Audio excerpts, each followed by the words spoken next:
Michael Jordan had a coach. Lionel Messi has a coach. Nolan Ryan had a coach. Why don't you have a coach? With us today is Rob Wentz of Elevate Business Advisors. And as a business coach, Rob knows business and he's got a pretty unique sales and marketing background that we're going to talk about too. If you've followed either of us or been around either of us, you know today is going to be pretty entertaining. Stay tuned.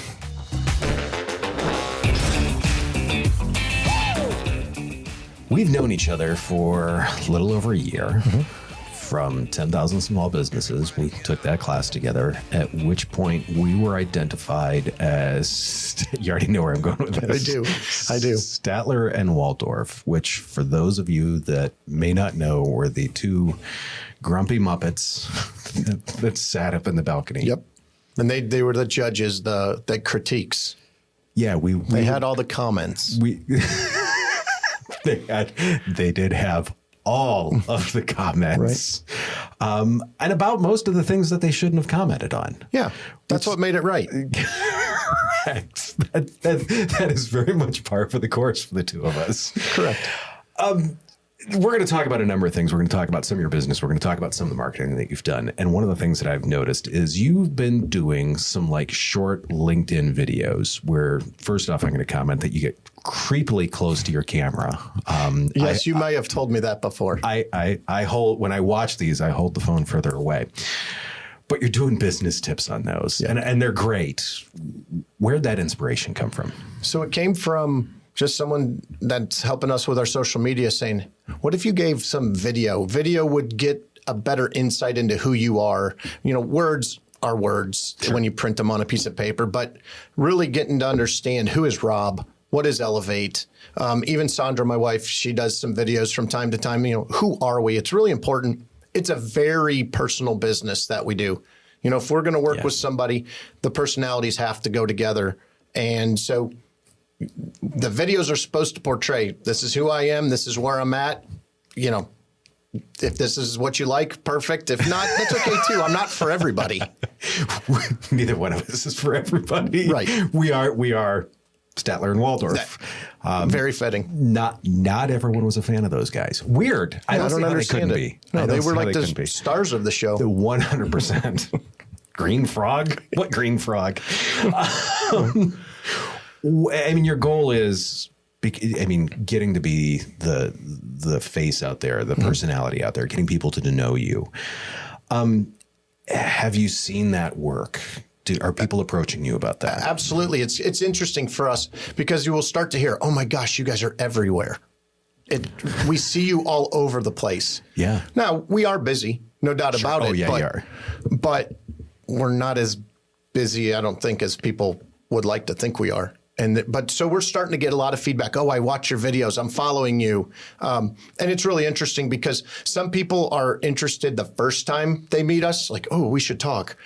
But then you have these other reserved personalities that have to collect all the information first. So they have to watch every video, 15 videos and everything else we do. And then they say, okay, now we should talk. So we have found a lot of really good and positive feedback based on the videos, other than maybe it's a little too much me in the screen. Have I commented on that to you before? I think once, maybe. If someone else is looking to do like LinkedIn videos like that, what advice would you give them? Well, my point is just be you. Sure. Just and be the subject matter expert, right? Yeah. Tell them something. You know, I'm not giving away everything. I'm telling them what they should do. If they can't do it, oh, I'm here. I can help. It'd be just like doing this podcast. You just say, oh, go get a microphone, get headsets, and turn a camera on. Sure. If they could do that, great. But if not, then come here into the studio and you'll help them with it. Right. There's many people that do that, and it shows. Yeah, kind of like my videos. I didn't say that. I may have been insinuating that. I did not say that. But I'm sure you run into that in the same way in businesses because everyone knows how to run their business just perfect. Correct.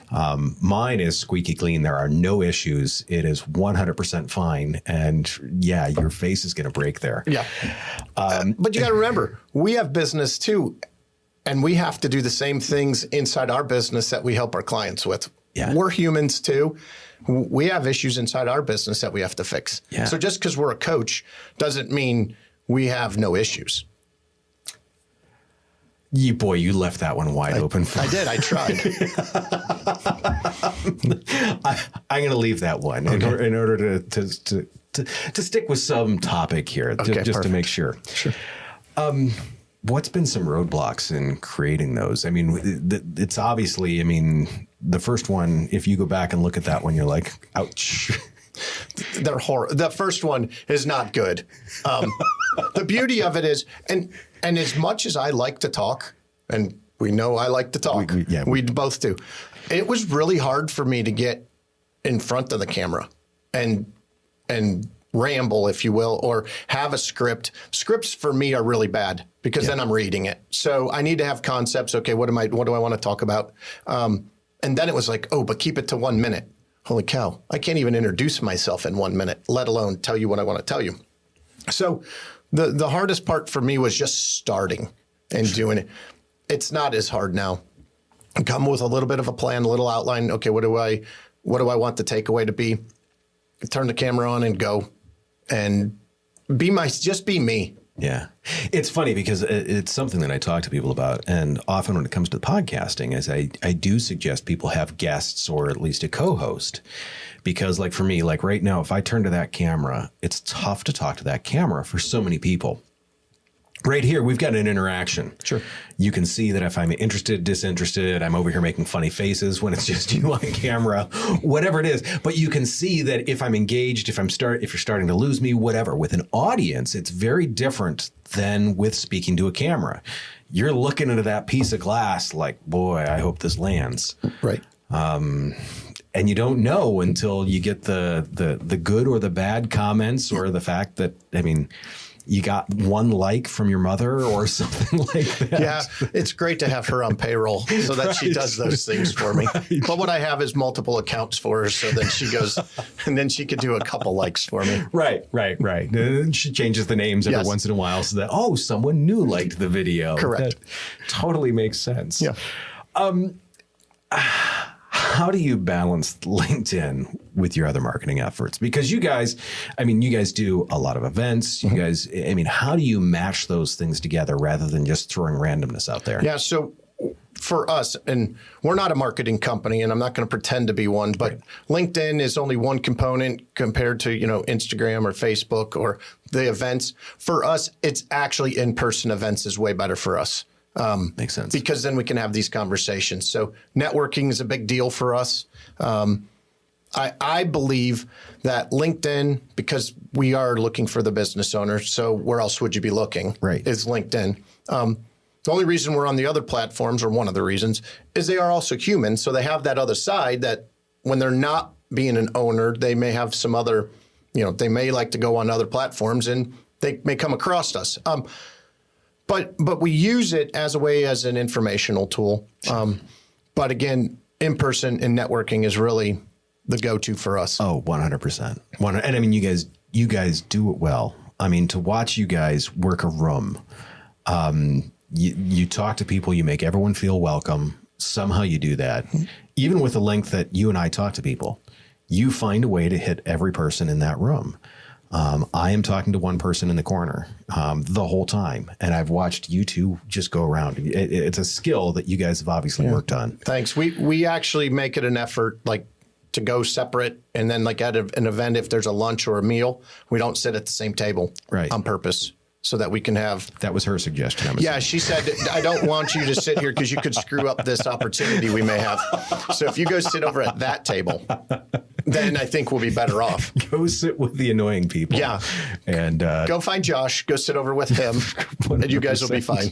100%. So from the business side of this, we're going to dive into some of the business planning stuff. Sure. I still think we're going to keep this interesting somehow. Okay, good luck. You've spoken about the importance of detailed business plans. Yeah. What are some of the basic key elements that people often miss when they aren't, besides not having a plan, which so many business owners are like, no, I'm going to do this. I got a plan in my head. Yeah. So one of the stats is less than 1% of all business owners have a written plan.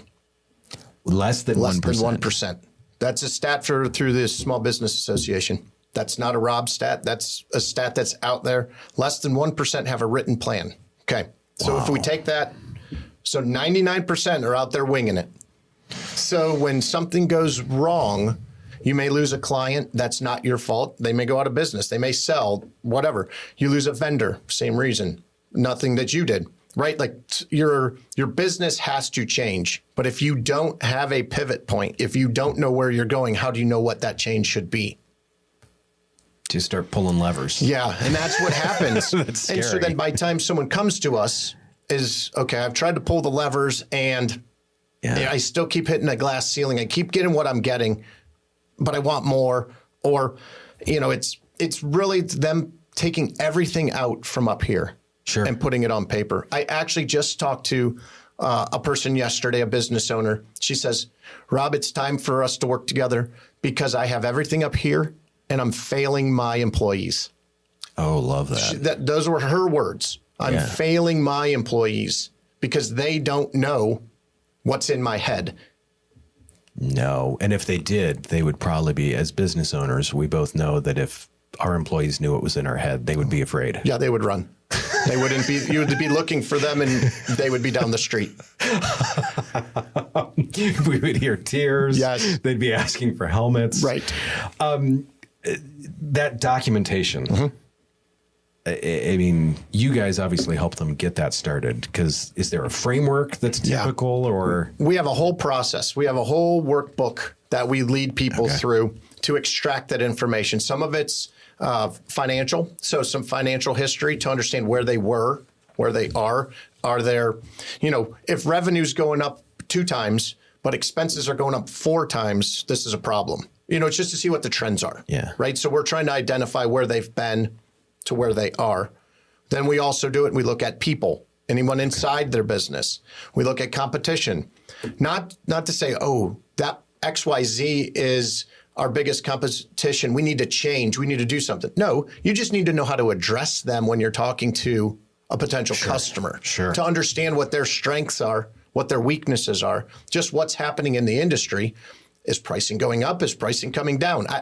Right. So we just need to have some basic industry knowledge of what's happening. And for me, if I don't know your business, I need to ask questions so that I can start to understand it. So then I know the next questions to ask. So I know the next things to be looking into on your behalf, because I'm not going to pretend to know everybody's industry. No, I don't know that. I know business, but I can't pretend to know from a dentist to a stonemason to IT to printing to podcaster. I mean, those are a lot of industries. I can't know all that. They're slightly differently. Yeah, a little bit. There's chairs in here. I am not sticking anything in anyone's mouth or no drills. Right. No chisels, no hammers, which stonemason and dentist may have that. They're very similar that way. You've talked to about making sure that you enlist trusted advisors. Yep. You mentioned that this is sensitive. What makes it so sensitive for people?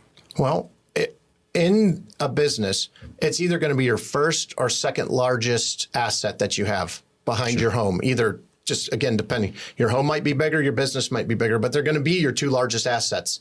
And so for us to come in and you to open up, and you're going to bare your soul. You're going to show the financials because I can't help you with them if I don't know them. And so it becomes very personal, and you've probably built the business. I mean, in some places someone bought it. Okay, fine.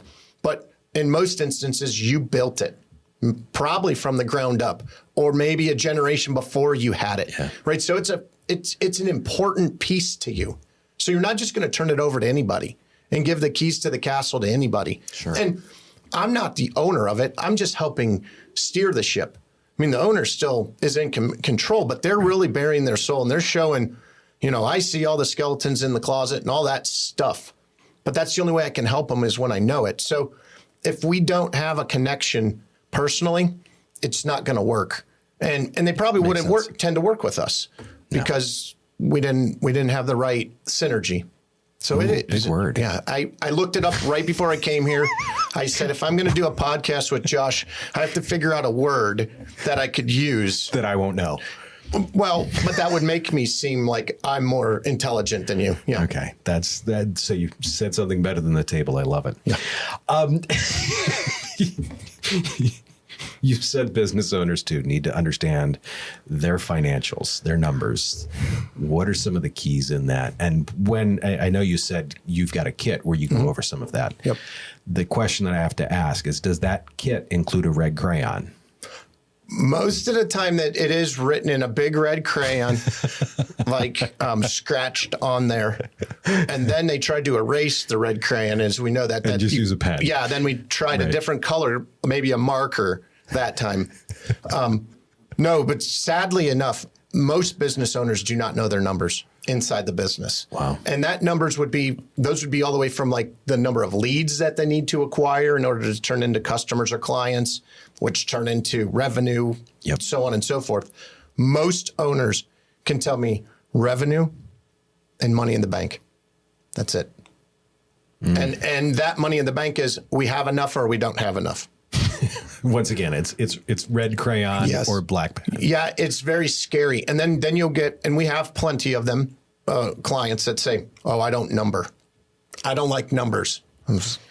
But you do like making a living and you do like getting a paycheck from this business, right? Right. So we have the tools that can break it down that says if you're doing X this year and you want it to be double or whatever, triple, okay, what do we have to do? We have to figure out what are some actionable items we can do in order to just get, I mean, you're not just going to get double. And you don't just get a lead, by the way. You have to fill your pipeline. They don't just magically fall out of the sky. I mean, that's what I think some people believe happens is that I just wish leads and leads happen. So we look at all levels of the business so that they're making educated decisions at that point. So I'm more comfortable saying, okay, the numbers say this. Why don't we make these decisions for your business? So, I mean, you guys work with a broad array of businesses. Yeah, it's super cool. Yeah, it sounds like it because you get to learn about a lot of different things. It's the same thing. It's one of the reasons why I love about the studio. I get to hear all sorts of conversations, learn about all sorts of stuff, and I get paid to do it. Yeah, that's right. So Even better. Yeah. It's so awesome. Yep. Like larger businesses, small businesses. Mm-hmm. What is the huge difference in working with them? The first is the numbers. The bigger businesses or the mid businesses. Yeah, well, yes, there's an actual extra number for a lot of them to get from small to mid. But they have a better understanding of the numbers inside their business. And at that point, there's a team involved. That means the most mid businesses, not all, because there's some big businesses that don't have this in place, will have systems and processes. Will have the ability to delegate, to be able to have efficiencies in the business. Now, you'll be scared to see some really big businesses that don't have any of this in place. And when I say big, I mean, we could be talking hundreds of millions of dollars with the basics not included in their business, not in their daily routines. It's amazing. Wow. Somehow it just runs. And all it takes is one toothpick to be pulled out and suddenly... And it comes down. That's scary. Very. You've also talked like business is becoming more global. Mm-hmm. How does a small business look at that? So I think what I'm finding a lot of business owners that are, okay, I'm 50, so my age and up, that didn't grow up in social media world. And and some have different reasons. They don't care for social media. They don't want people seeing what's happening in their business, whatever those reasons are. And they're not comfortable with it, so they don't embrace it. But what we have to understand is there's a whole market outside of our local geography that we can service. So you can service. We have clients out of state. So I have to be able to reach other clients out of state. Sure. Right. So are most of ours here locally? Yes. But I do have them where they're out of state. So I think what we as business owners or people in business, entrepreneurs, need to understand is it's a global market. If you don't want it to be international, certainly nationally, it's a huge, that the United States is our market now. Yeah. If you rewind before social media, before the computer, all right, so our market was probably much smaller, what we could reach much easier. But no, it's open. So I think we have to embrace that. You said you're 50. I am. Congratulations. Thanks. You don't look a day over 75. You know, I felt like I aged okay between that 50 and 75 mark. You did. Yeah. You did, like milk. What? I'm glad the table's long enough that I'll be able to see the punch coming. Right. What's some of your favorite resources that you like to recommend to people to start organizing their business or to start working on that type of stuff? So the 10KSB program that we went through, I thought is fabulous. Yeah. It's an awesome way to get a whole lot of information in a relatively short amount of time. Yeah.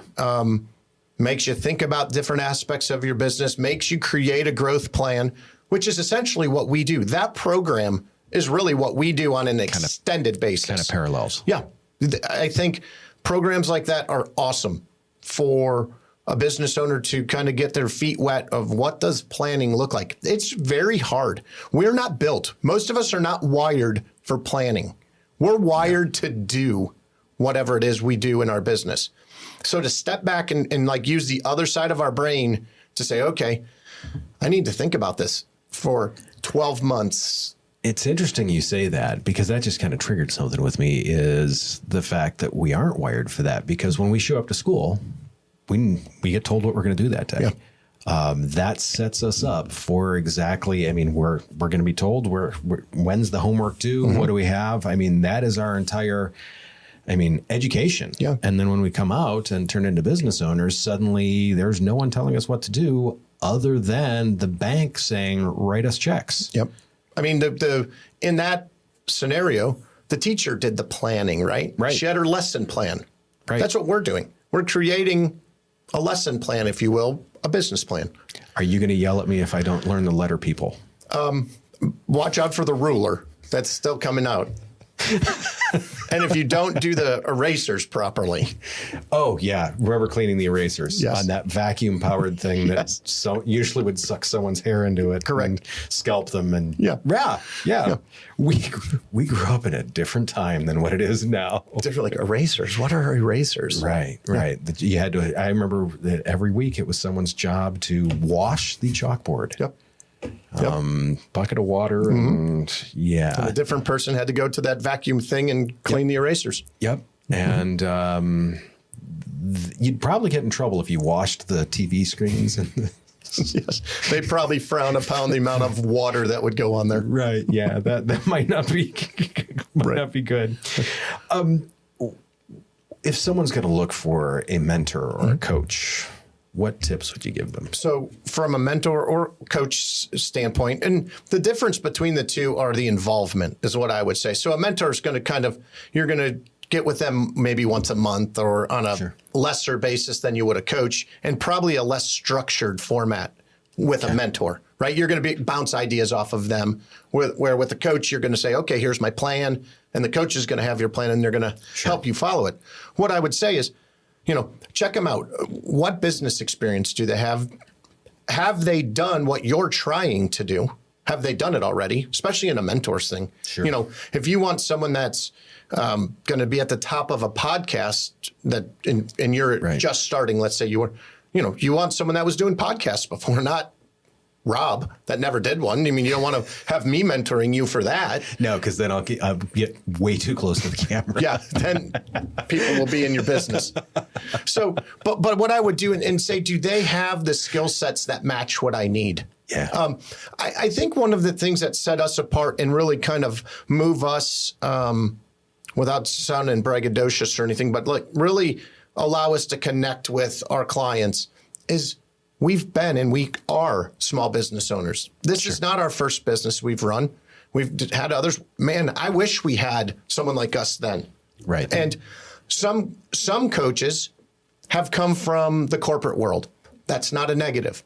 It just makes it hard for them to empathize with the small business owner because it's like, oh, well, it's in the corporate world, we had a couple extra zeros on our budget. Okay. Right. There is a whole set of issues that goes along with being a small business owner that the corporate world doesn't have, that they're protected from and insulated from. So I think it really helps that your coach or mentor has done or has come from the area that you're trying to go. Sure. If you're trying to build your business to some big corporation, perfect. Then that coach would probably be really good for you. So really make sure that you're matching what you need with what they can offer. I love that. From a leadership perspective, what is one of the biggest lessons you've learned over the years about leadership? I think what it is we all have to be open and honest. I have a client who is the sweetest lady in the world, but she held on too long to some people. And from a leadership side, we have to sometimes have those brutally honest conversations and say, this is just not working. Not so much, because if it's not because the longer you go, it's only just not working for you, the owner. Right. It's not working for them either, or the people around. Right. And so we have to be able to have those conversations as tough as they are. And in the times that we've been doing this for the last, what's been 6 years, this has come up a handful of times. And the people, they would like, oh my gosh, I don't really want to get rid of this person. How do I do this? What do I do? When it happened, the huge sigh of relief in the rest of the organization was like, oh my gosh, thank you, finally. Just a collective, not just from the owner, a collective. Yes. And it's like, oh, phew, this is great. They're gone. Yeah, they're gone. And then all of a sudden, everybody else comes together. Yeah. And I mean, it's not ever anything that I can guarantee will happen because you don't know. But 9 out of 10 times it's the addition by subtraction thing. So being a leader, and by the way, the owner is the de facto leader. They may 100%. not be the leader inside the business, and that's okay. But now that goes back to structure and delegation and assuming responsibilities and things.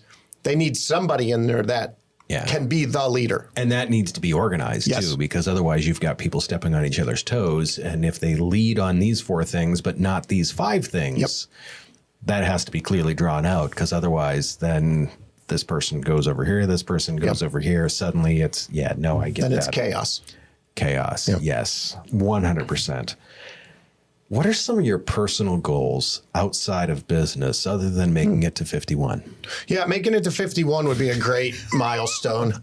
I think because, it just would be awesome to be that 1 year closer to the next milestone. Would be awesome. Personally, I want to tie this in. First, there's from a professional side, our goal, Sandra and I will say, we want to help the local community one business owner at a time. Sure. So if we can help a business owner make more money, it's not always make more money. It could be get time back, right? Sure. So if they work 70 hours and now they're only working 40 hours. That's a win. That's huge. And so in theory, now they're going to go spend it with friends, family, doing the things they love. There's that ripple effect into the community. So that'll help the community. So that's our goal. From a personal side, it's really get better at golf. It's a struggle. It is. Yeah. I'm surprised you brought that up. And I should not have. I saw the look on your face. A few weeks ago, we were at Big Shots for an event. Yep.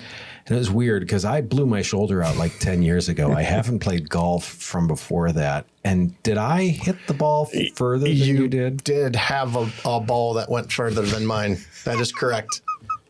You did. I took pictures of that, and I believe for the next 3 or 4 months I have it scheduled out to automatically send to you. Right. But what's weird is the other photo of where I beat you in an actual game. It doesn't seem to be showing up anywhere. No, it doesn't, because you're an actual golfer. I'm just a hack that can whack things. You can. You did whack that very far. One last big one. Yep. How do you manage to stay motivated in your work? You guys do a ton of stuff. Yep.